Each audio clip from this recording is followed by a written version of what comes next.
Buenos días a todos, bienvenidos a este webinar organizado por Asofin dentro del programa sobre asesoramiento de deuda financiera cofinanciado por la Unión Europea. Hoy, como siempre, vamos a empezar con nuestra encuesta y después, pues daré paso a nuestros ponentes. Quien les habla soy Marisa Protomártir, soy la responsable de servicios jurídicos de Asofin y el webinar de hoy, como sabéis, vamos a tratar de este tema tan sensible y tan importante y que ha sufrido una modificación legal de bastante calado muy recientemente, que es el procedimiento de segunda oportunidad o concurso de persona física. Entre bambalinas está mi compañera Ana Sureda, que ahora mismo nos va a proponer una serie de cuestiones que nos van a servir un poco para enfocar el webinar, como son las siguientes, y que podéis contestar o no contestar como queráis, es totalmente anónimo. ¿Conoces la ley de segunda oportunidad? Si no, ¿consideras que te encuentras en situación de poder acogerte a la ley de segunda oportunidad? ¿Sabes quién se puede beneficiar de la ley de segunda oportunidad? Como veréis, nosotros nos vamos a centrar en persona física, ¿no? Porque aquí lo que atendemos son actos de consumo, fundamentalmente, pero veréis que también en el webinar daremos algunas pinceladas sobre la situación y la consideración jurídica de la insolvencia desde todos los puntos de vista. También os vamos a preguntar cómo se debe iniciar el proceso, si sabemos cómo iniciar el proceso, si no o no estoy segura. Os vamos a dar unos minutillos para complementar estas cuestiones, las vemos y empezamos.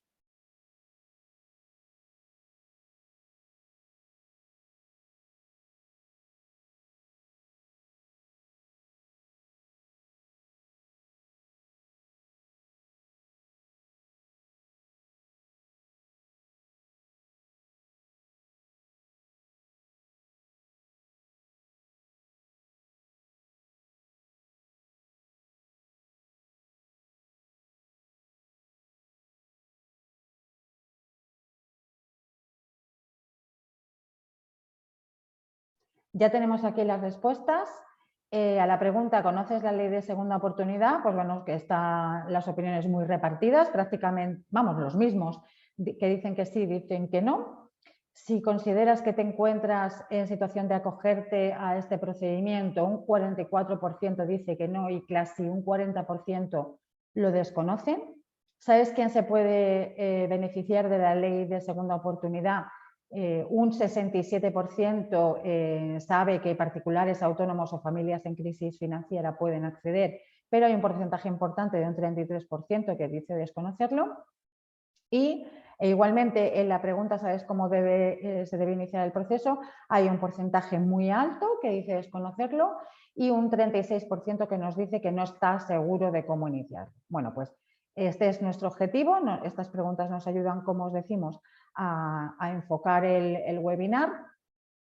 Voy a presentaros a nuestros dos ponentes de hoy. Son abogados, colaboradores desde hace mucho tiempo de Asofin. Ágora Merenciano es licenciada en Derecho por la Universidad de La Laguna y colegiada ejerciente desde el año 2002 y con larga experiencia, especialmente en esta materia, pero en general en Derecho del Consumo. Y luego tenemos a Carlos Fidalgo, compañero también, doctor en Derecho cum laude por la Universidad de Sevilla, abogado en ejercicio, colegiado desde el año 2000 y también colaborador de Asofin desde hace muchos años y especializado en materia de consumo y esencialmente y principalmente en materia de segunda oportunidad. Pues si os parece, ahora, Carlos, ¿podéis activar las cámaras, por favor? Sí, me lo tiene que hacer Ana. No me deja activar. Vamos a dar unos segundillos a la técnica. Sí, ahora. Ahora sí, a ver. No te vemos. Ahora sí. Estamos, perfecto. Vale, buenos días a todos. Bueno, nosotros en primer lugar les vamos a explicar un poquito la idea de en qué consiste el mecanismo de segunda oportunidad. para que con el webinar que vamos a dar hoy, pues bueno, el objetivo es que sepan qué personas se pueden acoger a este mecanismo, en qué consiste y que tengan las nociones básicas de este procedimiento. Entonces, empezaremos por explicar qué es lo que se conoce como la segunda oportunidad. Como ven aquí en el PowerPoint, es un instrumento jurídico que permite liberarse de las deudas, pero con determinadas excepciones, que son las que trataremos de explicar en la mañana de hoy. Ha habido una novedad, una modificación de este mecanismo, es muy reciente, se ha introducido con la Ley 16/2022 de 5 de septiembre, de la reforma del texto refundido de la ley concursal. Esto es importante que lo sepan porque se ha modificado de manera muy importante este procedimiento. Muchos a lo mejor conocerán, sobre todo los que han dicho que sí que conocen un poco el mecanismo, pues se darán cuenta de que ahora prácticamente todo el procedimiento es diferente. Antes se tramitaba en notaría, sobre todo los concursos de personas físicas, ahora ya se hace todo en el juzgado mercantil. Se verán que va a haber bastantes novedades y que todo lo que a lo mejor pensaban que sabían hasta el día de hoy, pues realmente se ha modificado. Y eso también es importante, quiero que lo tengan en cuenta, porque a lo mejor hay parte de la información que les vamos a dar que puede ser que en el futuro pues vaya a haber pues diferentes modificaciones o que diferentes interpretaciones, sobre todo en relación a la deuda pública, que veremos un poquito más adelante. Si seguimos avanzando, es importante saber, bueno, quiénes son las personas que pueden acudir al mecanismo de segunda oportunidad. Y aquí tenemos, por un lado, pueden ser personas físicas que sean naturales o empresarios. Este concepto de persona física natural que es un poco raro, porque parece que persona física pues somos todos en realidad, pero en la ley, cuando hablamos del mecanismo de segunda oportunidad, sí que hace una distinción, porque hay personas que no desarrollan una actividad empresarial o profesional, que es el que se conoce como persona física natural, y el empresario. Yo creo que para que todos lo tengamos un poquito más claro y sea más sencillo de entender, el empresario sería pues el autónomo, lo podríamos definir de esa manera. Entonces, lo que hay que tener en cuenta es si estamos ante una persona física, en este caso natural o empresario, da igual si se dedica a algún tipo de actividad empresarial o profesional, se puede acoger al mecanismo de segunda oportunidad. Y luego tenemos las personas jurídicas, que hace referencia a las empresas. Como ya nos adelantaban al principio Marisa, nosotros nos vamos a centrar especialmente en personas físicas porque estamos dando la webinar desde Asufin. Entonces, como Asufin defiende a consumidores y usuarios, en realidad vamos a dar un poco más, vamos a hacer hincapié sobre todo en la persona física. Y aquí es importante tener en cuenta una cosa y me detengo un momentín. Realmente, cuando nosotros vamos a tramitar este procedimiento, bueno, hay gente que dirá, bueno, realmente pues yo no he dedicado mi vida a ninguna actividad empresarial o profesional, con lo cual pues tengo, mi consideración es de persona física natural. Aquí la ley hace una distinción y es importante tenerlo en cuenta porque a la hora de definir si una persona es un deudor como persona natural o empresario, hay que tener en cuenta el origen de las deudas. Es decir, podemos tener a una persona que haya tenido pues, un negocio, una zapatería o cualquier tipo de negocio, que ese negocio no haya ido bien, que ya haya finalizado, pero que se haya quedado con una serie de deudas, que incluso muchas son a nivel personal, porque haya pues, contratado tarjetas de crédito, porque tenga deudas con personas que a lo mejor le hayan hecho algún tipo de préstamo a nivel personal. Entonces estaríamos hablando de persona física natural y no empresario. ¿Vale? Entonces, eso sí hay que tenerlo en cuenta a la hora de distinguir también dentro del procedimiento, pues cómo vamos a manejarnos en él, ¿vale? Si seguimos avanzando, es importante ver cuáles son los requisitos que debe reunir una persona para acceder a la exoneración. Y hay un concepto básico, fundamental, que es la situación de insolvencia. Y la situación de insolvencia puede ser actual o inminente. Esa situación de insolvencia, si es actual, es cuando nos encontramos con un deudor que no puede cumplir regularmente sus obligaciones exigibles. Ojo, y me detengo aquí. Puede ser que tengamos una persona que realmente tenga capacidad económica, pero que en un momento determinado no sea capaz de contar con la solvencia suficiente para atender de forma regular a todas las obligaciones de pago que tiene que asumir en un determinado momento. Y luego, la otra posibilidad, la situación de insolvencia inminente, que es que el deudor prevea que dentro de los 3 meses siguientes no podrá cumplir regular y puntualmente con sus obligaciones de pago. Estas son las dos situaciones que se pueden dar, pero es un requisito fundamental que estemos ante una situación de insolvencia. Luego hay un concepto que es el que más quebraderos de cabeza nos va a traer con la modificación de la ley, es el concepto de la buena fe del deudor.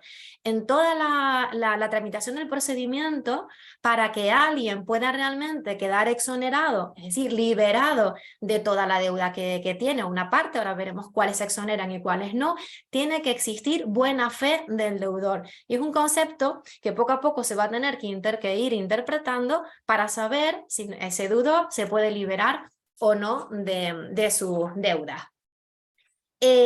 Nosotros ahora entraremos en las excepciones a la buena fe. La ley, en este caso la nueva normativa, regula una serie de excepciones a la buena fe. Ana, si puedes pasarlo a la siguiente, porfa.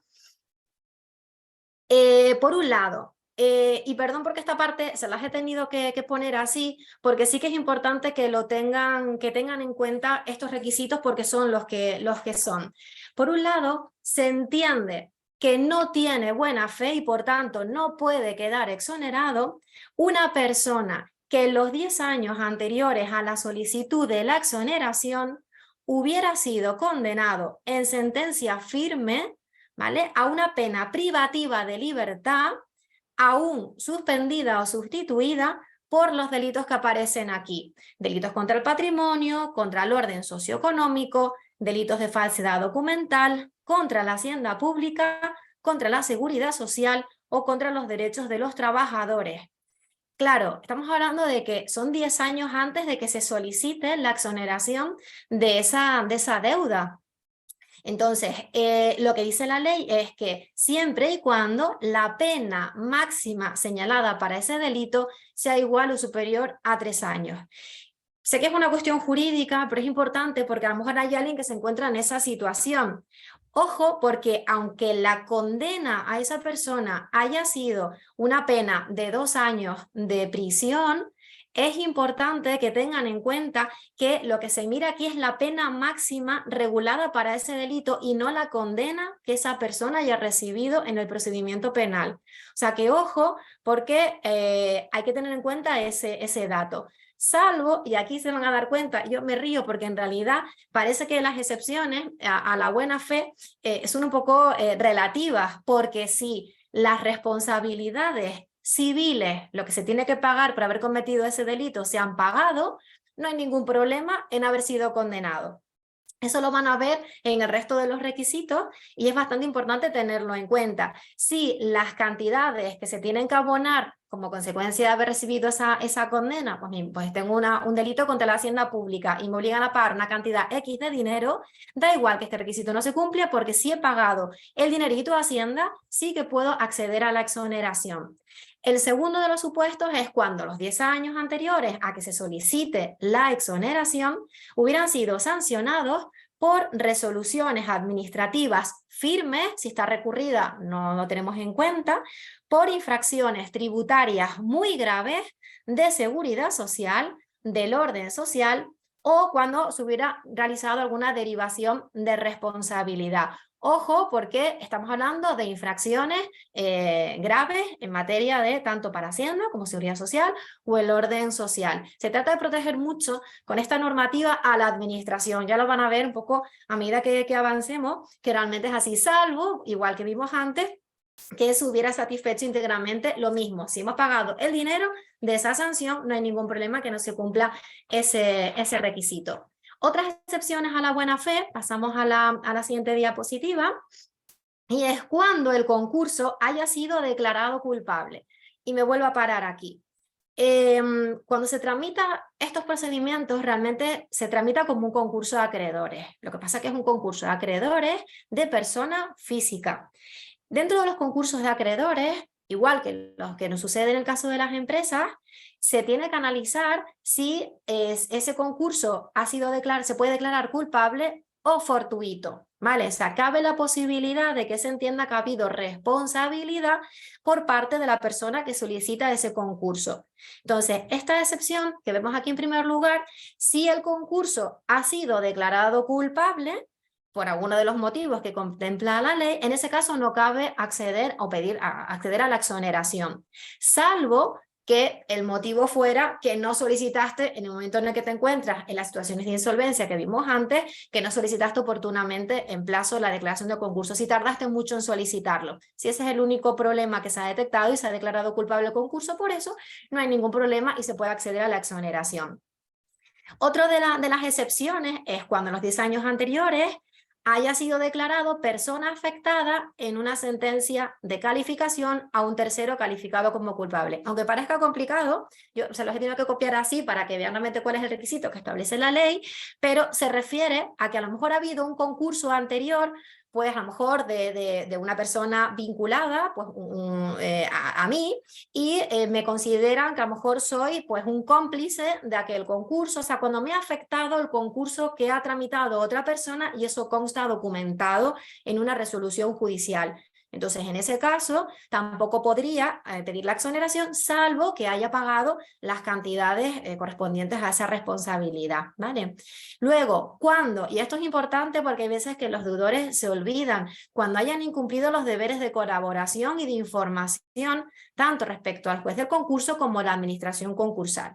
Cuando uno inicia este procedimiento, se inicia un concurso de acreedores, ¿vale? Entonces se tiene que prestar colaboración tanto al juzgado como al administrador concursal. Si te piden información, que cualquier dato, cualquier aclaración, hay que cumplir necesariamente con esa solicitud de colaboración que nos están haciendo. Entonces es muy importante prestar ese deber de colaboración porque si no puede ser que no se acceda a la exoneración.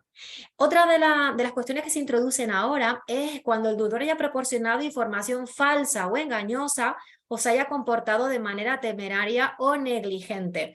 Esto realmente va a dar lugar a varias interpretaciones, habrá que analizar cada caso concreto, pero la ley sí que dice cuáles son algunos supuestos en los que se entiende que el deudor pues, no ha proporcionado esa información adecuada, lo que se conoce como el deudor mendaz. Y es, por ejemplo, cuando, volvemos un poco a lo mismo que les decía antes, cuando no da la información correcta y adecuada sobre el nivel social y profesional, sobre cuáles son las circunstancias de su sobreendeudamiento, hay que explicar muy bien por qué he llegado a esa situación de insolvencia, cuando la información, básicamente, cuando la información que se presta y que se proporciona para iniciar este procedimiento no ha sido la adecuada o es insuficiente o se ocultan datos que pueden ser importantes de cara a la tramitación de este procedimiento. Si seguimos avanzando, tenemos cuáles son los créditos que son exonerables. O sea, ¿de qué me puedo liberar? Un poco para hacerlo más sencillo. Realmente me puedo liberar de todas las deudas que tenga, todas las deudas, tanto concursales como contra la masa, o sea, todas las deudas que tengo, pero con algunas excepciones que también es importante que veamos ahora, porque no todas las deudas, no me puedo liberar de todas ellas. Por un lado, tenemos, si seguimos a la siguiente diapositiva, cuáles son los créditos no exonerables. Y aquí volvemos un poco a lo mismo que decíamos antes. Cuando yo tengo unas cantidades que tengo que abonar como consecuencia de, sobre todo, tanto Hacienda, Seguridad Social, cuando se ha cometido delito, todo lo que es responsabilidad civil, eso sí se va a tener que abonar. Y lo vemos aquí. En primer lugar, no son créditos exonerables, o sea, no me puedo liberar de deudas por responsabilidad civil extracontractual, muerte o daños personales, indemnizaciones derivadas de accidentes de trabajo y de enfermedad profesional, cualquiera que sea la fecha de la resolución que los declare. Ojo, porque de todas estas deudas no va a haber, con independencia, es importante, de la resolución que lo declare, o sea, da igual que la sentencia la tenga de hace 5 años, que la tenga de hace 3, que la tenga de hace 2, que de esas cantidades no me voy a poder liberar, ¿vale? Entonces sí que es importante, ¿vale? Ojo, porque introduce aquí pues ya la parte también laboral de accidentes de trabajo y la enfermedad profesional. Luego, la deuda por responsabilidad civil derivada de delito. Imagínense, porque claro, no parece, bueno, yo no soy un delincuente, no tengo nada. Vamos a poner un ejemplo un poco más sencillo. Imagínense que se comete, por lo que fuera, salgo a una cena, me tomo una copa, tengo un accidente de tráfico, hay un delito que se ha cometido de conducción bajo los efectos del alcohol y genero pues daños en algún vehículo y genero pues daños, incluso lesiones a alguna persona con la que he tenido ese accidente de tráfico. Va a haber una condena desde el punto de vista penal, pero también dentro de unido a esa condena va a haber unas cantidades de dinero que voy a tener que pagar. Pues la reparación del vehículo, las lesiones que tenga esa persona que ha resultado afectada, pues eso lo voy a tener que abonar. Esas cantidades que se considera responsabilidad civil derivada del delito, de esos importes no me voy a poder quedar exonerado. Luego las deudas por alimentos. Ojo con aquellas personas que tengan, que se les haya fijado una pensión de alimentos para hijos, ¿vale? Menores o mayores de edad, igual, tengan una resolución judicial la que tengan esos alimentos. Y ojo, porque los alimentos también pueden ser solicitados por hijos mayores de edad. O sea, el concepto de alimentos, si hay alguna resolución en la que se fijan esos alimentos, de esa cantidad no se van a poder quedar tampoco exonerados. Luego, el otro apartado realmente se corresponde a empresarios, pero bueno, son deudas por salario de los últimos 60 días de trabajo que fueran anteriores a la declaración del concurso. Hay unos límites en cuantía, pero que sepan que en principio son esos 60 días, y los salarios de trabajadores que se hayan ido generando mientras se tramita el procedimiento concursal, salvo, siempre hay una excepción, que el FOGASA se haya encargado de pagar esas cantidades, ¿vale? Luego, si ha habido multas en un procedimiento penal o sanciones administrativas muy graves, de eso tampoco nos vamos a poder quedar exonerados, ¿vale? Ni las multas en procesos penales, ni las sanciones administrativas que sean muy graves. Luego se ha introducido también las costas y los gastos judiciales de la tramitación de la solicitud de exoneración.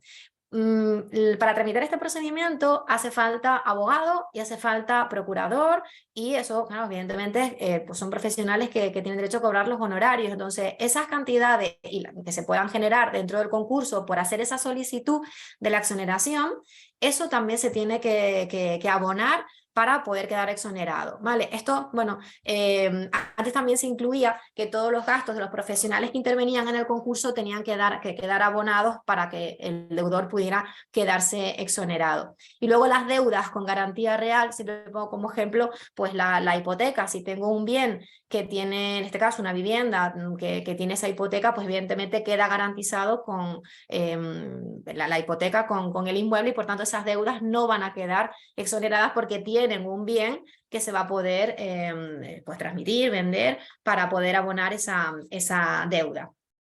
Y seguimos avanzando. Les quería hacer una referencia especial al crédito público, porque es verdad que, bueno, que aquí estamos hablando siempre de deudores como persona física, pero es verdad que puede haberse generado alguna deuda con Hacienda, ¿vale? Con Hacienda o con Seguridad Social. Pienso, por ejemplo, en las de Hacienda.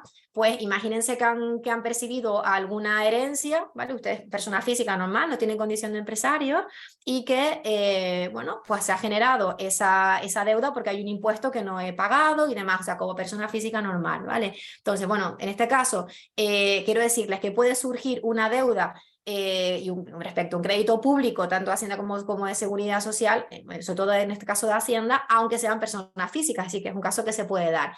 Y esto es una cuestión que va a traer bastante tela.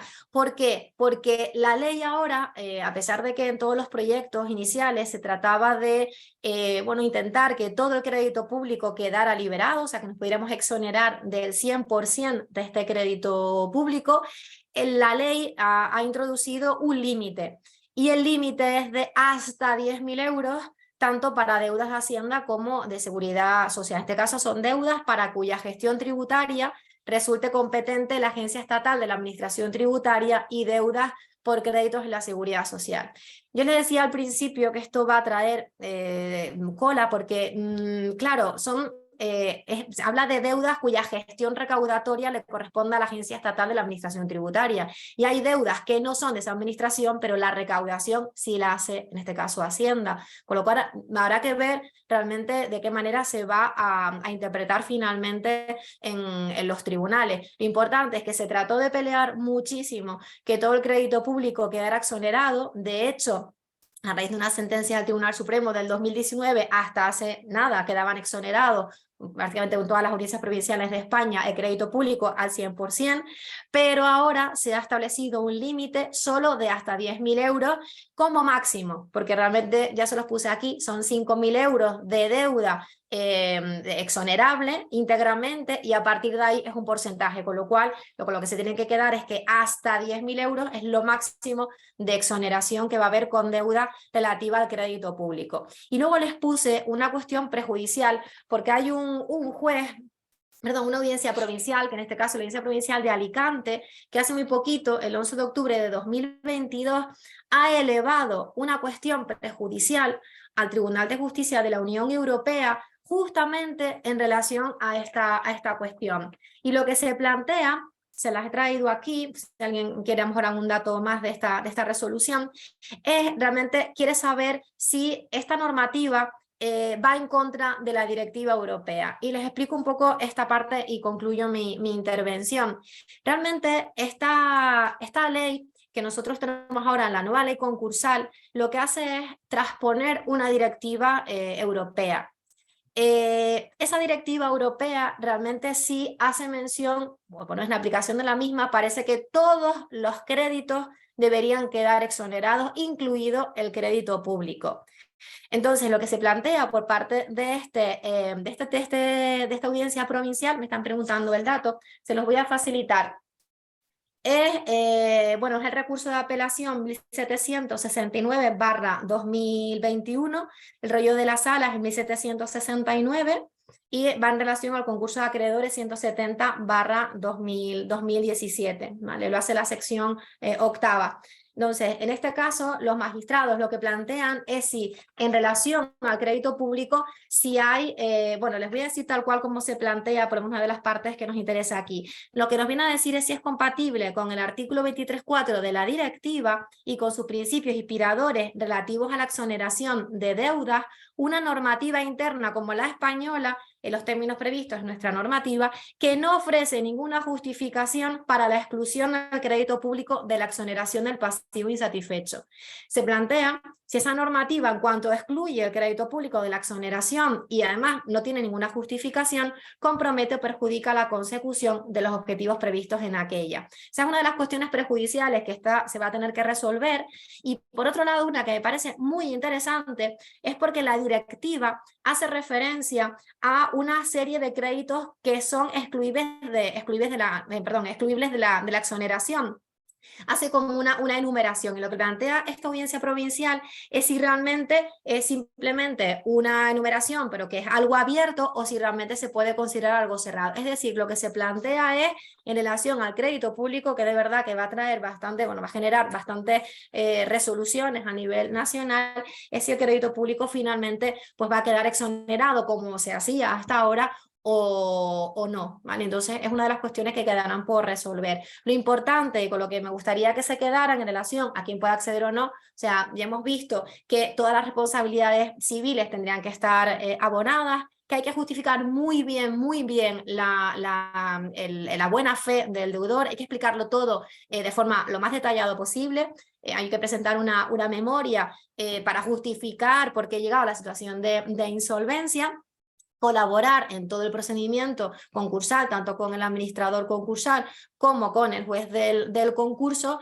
Y bueno, en principio, bueno, y por experiencia les digo, el tiempo que llevo yo trabajando como mediadora concursal y administradora concursal en concursos de persona física, lo normal yo creo que es que finalmente vaya a quedar todo exonerado, menos esas excepciones que tenemos aquí, salvo que finalmente consigamos, sobre todo en relación al crédito público, que tengamos una resolución diferente. De todas formas, luego habrá un turno de preguntas, cualquier duda que les haya surgido, algo que quiera a lo mejor que se pueda ampliar, pues me lo comentan sin problema. Muchas gracias.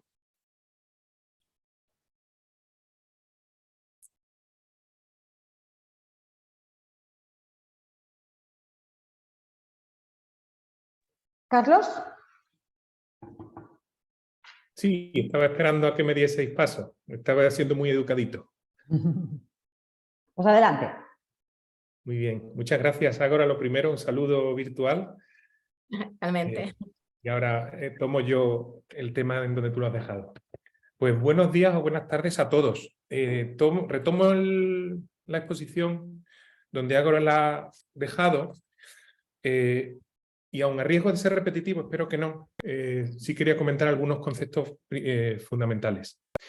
En primer lugar, también para los que no están escuchando, algunos de los cuales serán abogados, otros no, que sepáis que la segunda oportunidad, lo que abreviadamente se llama la segunda oportunidad, que es un término casi que publicitario, se regula en los artículos 486 a 502 del texto refundido de la ley concursal. Quien quiera buscar esta ley, incluso no siendo abogado, le basta con poner en Google texto refundido ley concursal BOE y le saldrá la página donde puede comprobar todo esto que estamos diciendo Ágora y yo.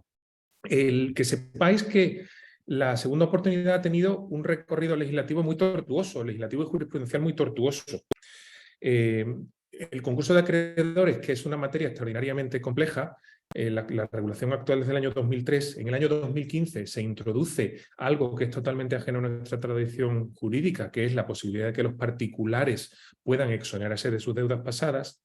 En 2019, como nos decía Ágora, el Tribunal Supremo precisó una serie de puntos, incluyendo lo relativo al crédito público, con una serie de matices, y la Unión Europea intervino en el año 2019 también propugnando u obligando o requiriendo a través de una directiva a los estados a que se dejasen de historias y estableciesen de forma coordinada, de forma razonablemente uniforme, de forma extendida a lo largo y ancho de la Unión Europea procedimientos ágiles de exoneración total de las deudas.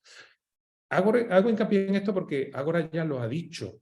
La Unión Europea propugna que todos los estados tengan procedimientos ágiles de exoneración total de deudas y por eso, como volveremos, la insistencia del gobierno español al tramitar esta reforma en blindar total y absolutamente el crédito público, es decir, quítense las deudas privadas, pero las deudas públicas no se exoneran, salvo en casos muy excepcionales, viene a ser algo así parecido como el que parte y reparte se lleva la mejor parte y como el gobierno manda, exonera deudas que no son suyas, pero mantiene sus créditos contra los particulares. No parece que eso sea acorde a lo que la Unión Europea ha impuesto y de ahí las cuestiones prejudiciales que ya ha mencionado Ágora, la de Alicante, o a mí esta mañana me ha llegado una exoneración de pasivos de una persona física donde el juzgado de lo mercantil, creo que recordar que es el 1 de Sevilla, si no es el 1 es el 2 o es el 3, en Sevilla hay 3, ya va adelantando su planteamiento en este sentido. La directiva comunitaria obliga a los estados a establecer procedimientos ágiles de exoneración total de deudas y por lo tanto debe incluirse el crédito público, por lo cual la lucha o la polémica la tenemos servida, veremos a ver dónde acabamos. La segunda oportunidad, como decimos, es para personas naturales, sean o no empresarios, no para personas jurídicas, ¿vale? La persona natural es un término que se inventa el legislador en el año 2015 por importación y mala traducción de la legislación europea, es la persona física, ustedes y yo, y a este procedimiento puede acudir quien sea empresario o quien no sea empresario, quien sea un consumidor. ¿Cuál es el motivo de que hagamos este hincapié en la persona natural?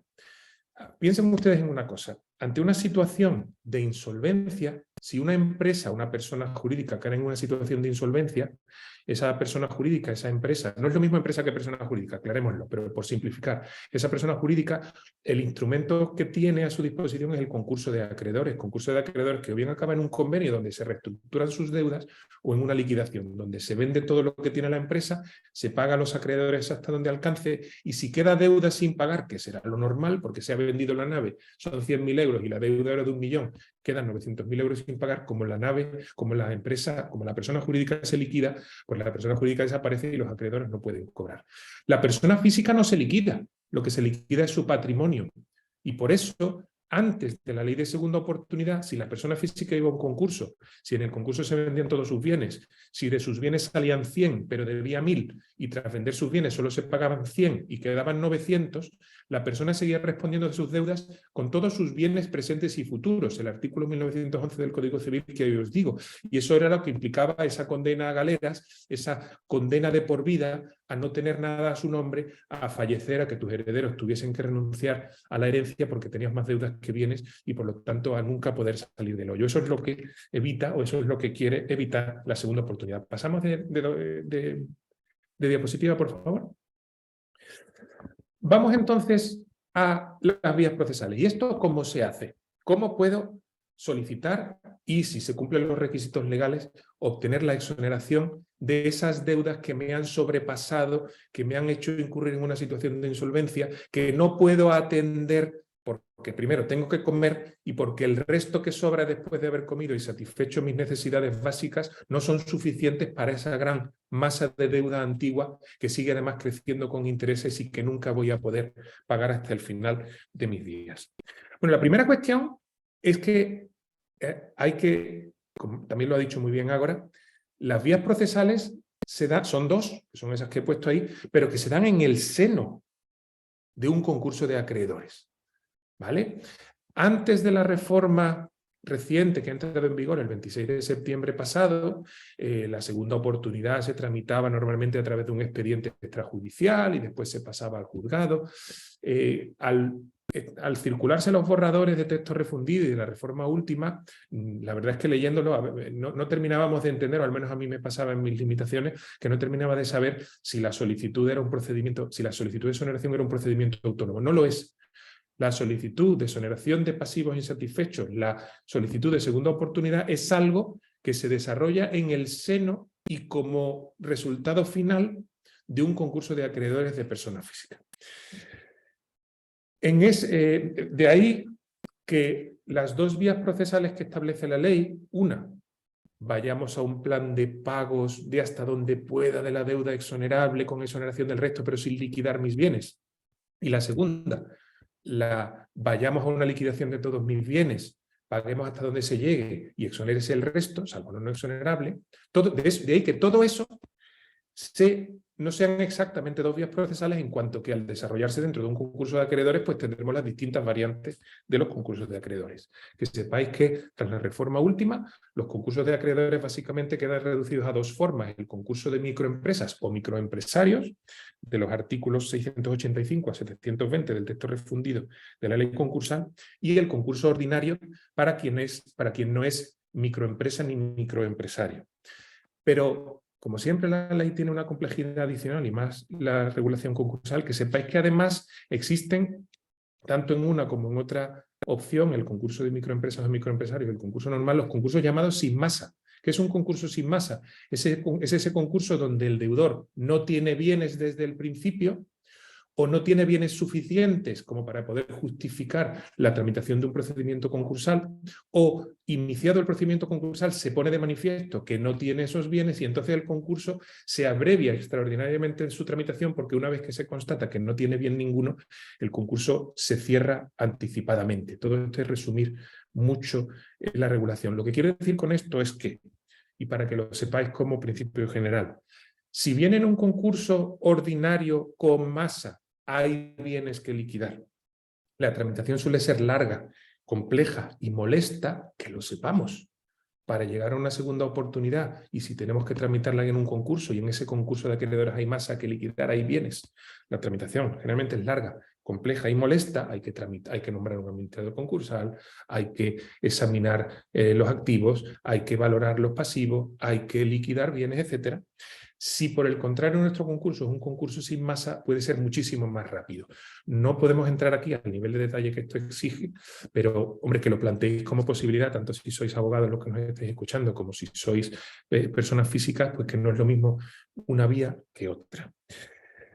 Pasamos a la siguiente diapositiva, por favor. Vamos a la primera vía. La solicitud de exoneración de pasivos insatisfechos en la modalidad de plan de pagos sin liquidación. Insisto, Tenemos un concurso solicitado y en marcha, o tenemos un concurso solicitado en cuyo mismo solicitud ya incluimos la solicitud de exoneración. En ese caso, la solicitud, sea cual sea el momento en el que se presenta, eso depende de la regulación del concurso, la regula el artículo 495. Primera posibilidad, el deudor podrá solicitar la exoneración de sus pasivos, de los pasivos que no puede atender, con sujeción a un plan de pago sin liquidación de la masa activa. ¿Esto qué significa? Vamos a suponer un caso sencillo, una persona que tiene una casa, que tiene su nómina y que tiene deudas muy por encima de lo que puede pagar. La casa tiene una hipoteca y tiene además otra serie de deudas por préstamos adicionales, por tarjetas de crédito, etc.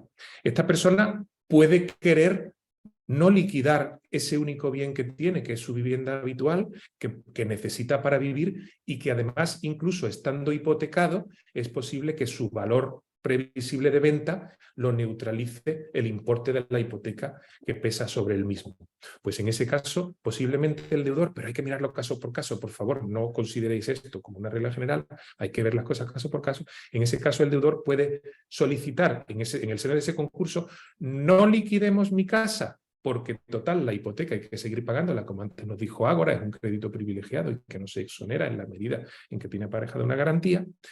Y con respecto a las deudas exonerables, como el sobrante que tengo respecto a mis ingresos, a mis 1.500 euros de nómina, una vez quitados mis gastos de vida, pues como mucho me puede permitir dedicar al pago de mis deudas 250 euros mensuales, propongo un plan de pagos durante 3 o 5 años, 3 si no hay vivienda, 3 si no hay vivienda, 5 si la hay, propongo un plan de pagos donde voy a dedicar ese sobrante, deducido lo que necesito para vivir, y la ley al final lo que me obliga es: pague usted ese pequeño sobrante porque el resto se le exonera. Esto es en esencia la segunda oportunidad con plan de pagos sin liquidación de masa activa. Eso es lo que nos dice el artículo 496 del contenido del plan de pagos. En la propuesta del plan de pagos deberá incluir el deudor el calendario de pagos de los créditos exonerables que vayan a ser satisfechos. Diga usted qué es lo que verdaderamente tiene después de cubrir sus gastos de subsistencia y ofrezca pagar poco a poco durante entre 3 o 5 años, de manera que se le exonere del resto de deudas con el pago de esos importes. ¿Qué sucede?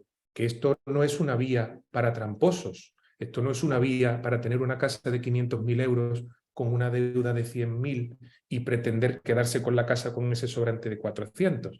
Precisamente por eso, los siguientes apartados del artículo 496 nos dicen: primero, la propuesta de plan de pagos tiene que decir los recursos previstos para su cumplimiento. Tengo una nómina en la que, después de detraídos mis gastos de vida, puedo razonablemente destinar 250 euros mensuales, por ejemplo.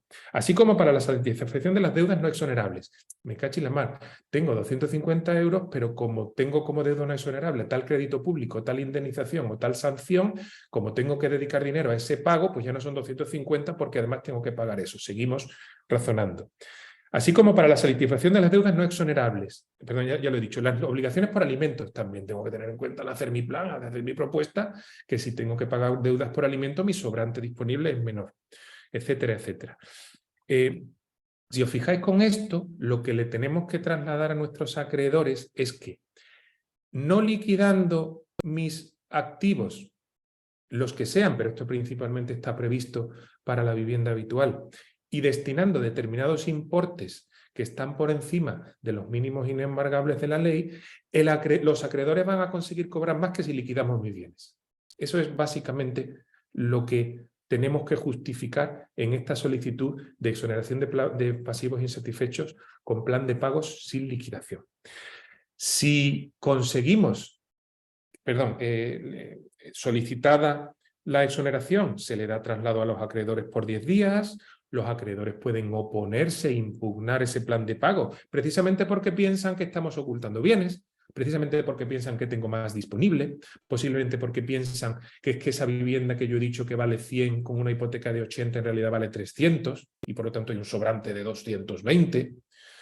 Por todos esos motivos los acreedores pueden oponerse. Si se oponen, se tramita lo que se llama un incidente concursal, que es un pequeño juicio. Dentro del concurso, el juez dicta sentencia y por lo tanto se admite o no se admite la oposición. A resultas de eso, se deniega o se concede la exoneración de los pasivos insatisfechos y se aprueba, en su caso, el plan de pagos. Atención, el plan de pagos la exoneración y el plan de pagos se deniegan o se conceden. Cuidadito, hagamos las cosas bien, no ocultemos bienes, calculemos bien, justifiquemos bien nuestro plan de pagos. Segundo, la exoneración se llama provisional en la medida en que si me he comprometido por 3 o 5 años, dependiendo de los casos, a un plan de pagos, no será definitiva hasta que no cumpla el plan de pagos.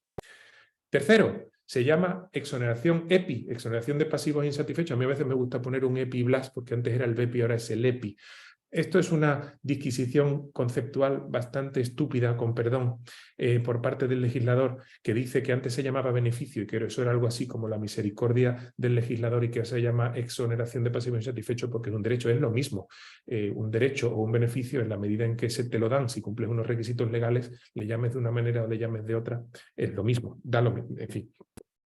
Y por último, el plan de pagos se aprueba o bien según la propuesta o bien según las modificaciones que introduzca el juez, bien porque él lo considera conveniente o bien atendiendo a lo que han dicho los acreedores. ¿De acuerdo?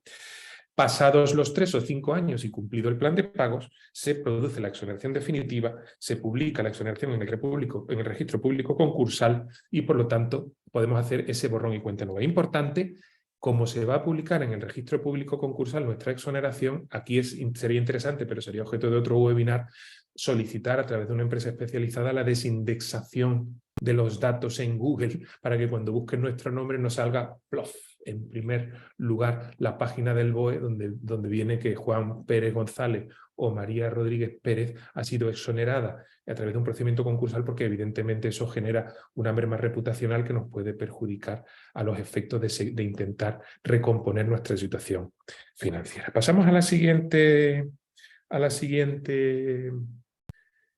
todo esto ya lo he dicho, disculpadme, pero ya lo he dicho, por lo tanto podemos pasar a la siguiente diapositiva. Siguiente, por favor.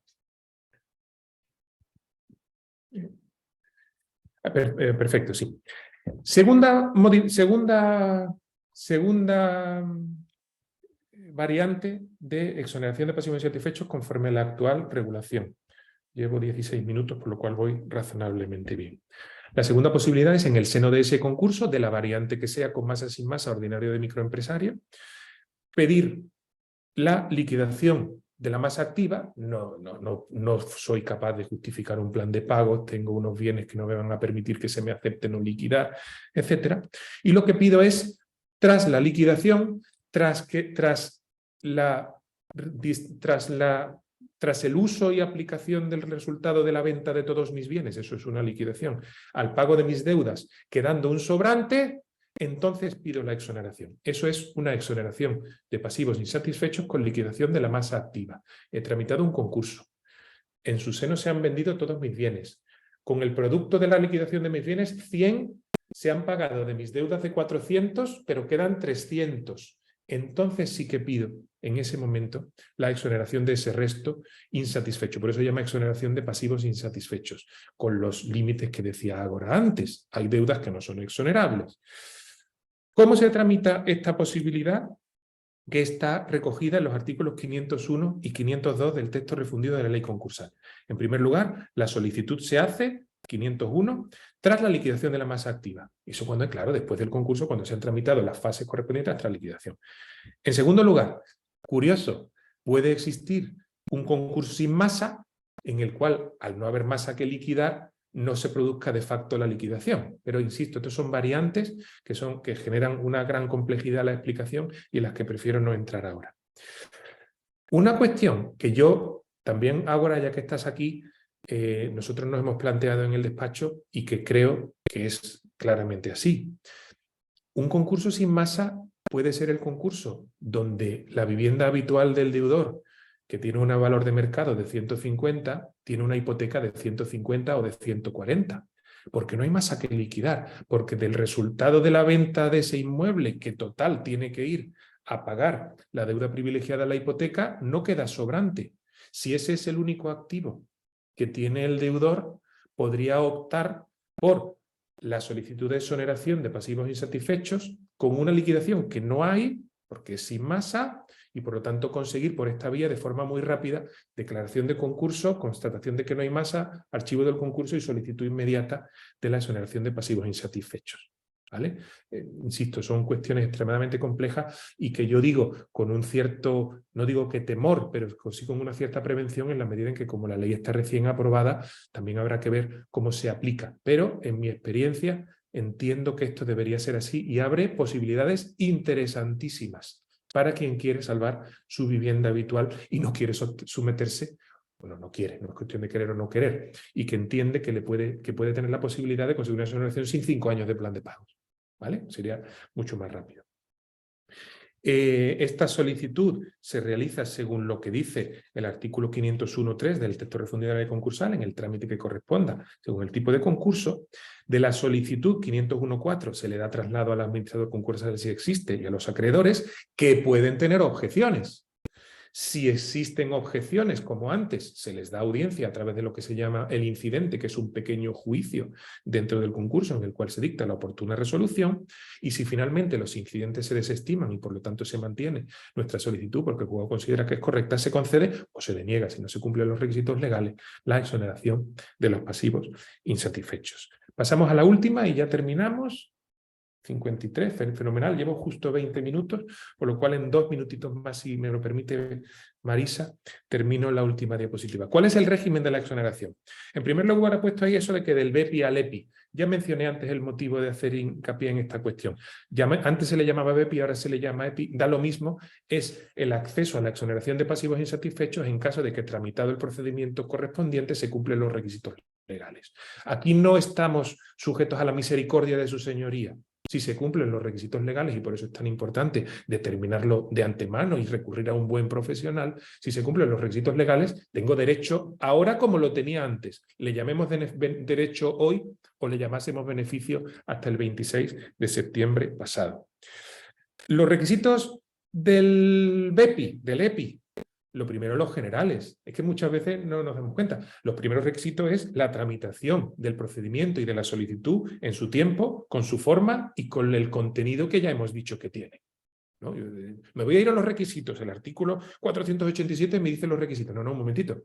Pero esos requisitos se dan en un contexto y ese contexto es la tramitación del procedimiento concursal y la solicitud de la exoneración de pasivos conforme al tiempo, forma y contenido que establece la ley. Segundo, las excepciones, artículo 487.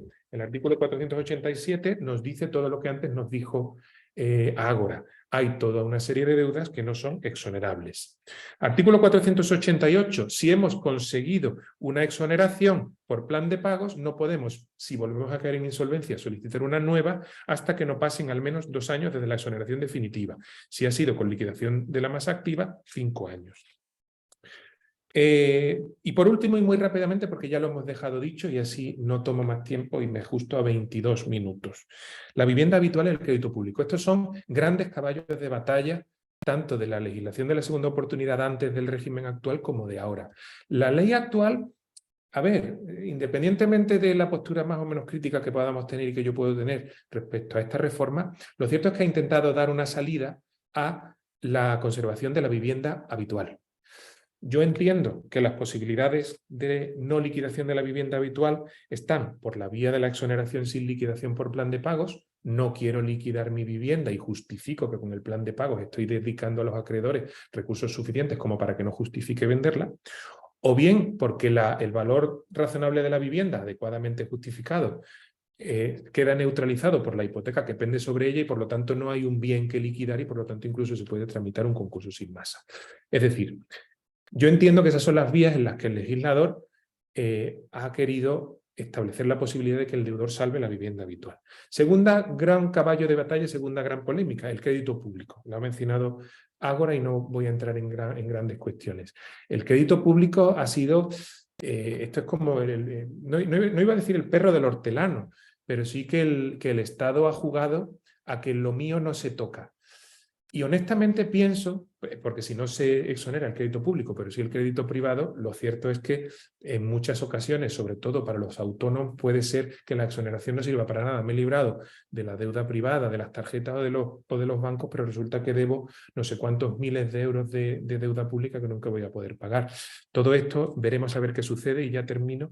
Dependerá, porque ahora mismo está con tuerca contra tuerca y recontratuerca protegido el crédito público, dependerá de lo que determine el Tribunal de Justicia de la Unión Europea en esa cuestión prejudicial que ya ha dicho Ágora de la Audiencia Provincial de Alicante, o quizás en otras que puedan venir. Yo ya he pedido ante algún juzgado la elevación de cuestión prejudicial. Las partes no tienen derecho a que se eleve, pero sí pueden plantearlo al juez para que en su caso él lo haga. Veremos a ver qué pasa. Será apasionante. Muchas gracias. Pues muy buena precisión, Carlos, muchas gracias. Muchísimas gracias a los dos por vuestra intervención. Yo desde luego he aprendido muchísimo. Estoy segura de que nuestros asistentes también. Les recuerdo a nuestros asistentes que si todavía tienen dudas pueden ponerse en contacto con la asociación y les daremos cumplida respuesta a través de los mecanismos que tenemos de comunicación con nuestros socios. E igualmente que este webinar, que yo creo que merece un segundo visionado porque tiene un contenido muy interesante y bueno, con mucha especificidad, lo pondremos en nuestro panel, en nuestra página web, al acceso a nuestros socios para volverlo a ver. E igualmente os recuerdo a todos que este webinar está realizado en el marco del programa de asesoramiento de deuda financiera, que en inglés me gusta porque dice Advice on Responsible Finance, que al final es ¿no? La finalidad importante. Yo creo que tanto de la segunda oportunidad como de la mayoría de los webinars que hacemos tienen por finalidad la educación financiera, evitar y prevenir el sobreendeudamiento y la responsabilidad financiera tanto de todos los operadores económicos, ¿no? De los que dan créditos alegremente y de los que luego tenemos problemas o podemos tener problemas en un momento determinado para atender nuestras obligaciones corrientes. Muchísimas gracias a los dos, muchísimas gracias a todos los asistentes y espero que hasta pronto, porque estoy segura de que este tema nos va a dar para otros webinars u otros webinars que, aunque no sean de segunda oportunidad, colateralmente tengan algo que ver. Muchísimas gracias a todos.